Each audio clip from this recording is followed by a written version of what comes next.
एके Akela films present. DJ Hariom Basantpur, DJ Hariom Basantpur,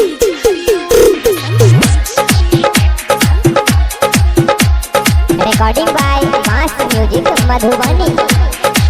छौरी के छौरी तोहर चढ़ल जवानी,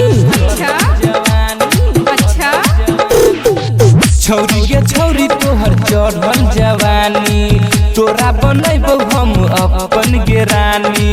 छौरी के छौरी तोहर चढ़ल जवानी, तोरा बनैबौ हम अपन के रानी। बुढ़वा देखी के मारो कनखी, हेगे बुढ़वा देखी के मारो कनखी, तू जुअन का के गली नहीं जइहे बे, बैलून फोड़ देतोगे, बैलून फोड़ देतोगे।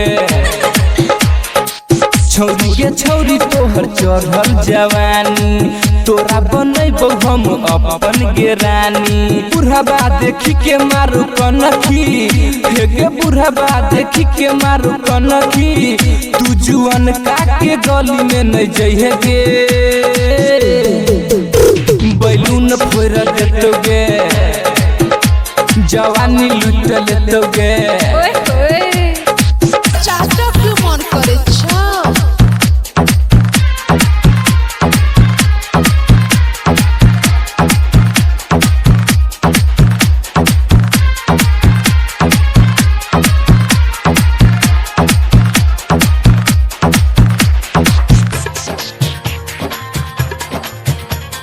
DJ Hariom Basantpur, DJ Hariom Basantpur, DJ Hariom Basantpur,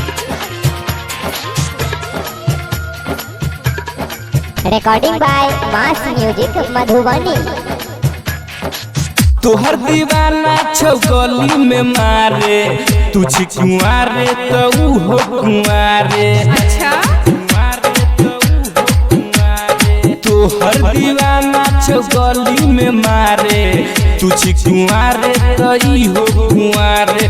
तोहर सामान के दिनेश छौ दीवाना, देवेंद्र गोपाल के नहीं बुझिए पुराना। हेगे बुढ़वा, हेगे बुढ़वा देखी के मारो कनखी, तू जुआन का के गली में नहीं जइहे गे, बैलून फोड़ देतोगे,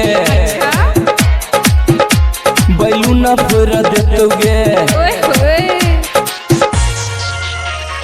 DJ Hariom Basantpur, DJ Hariom Basantpur, DJ हरिओम।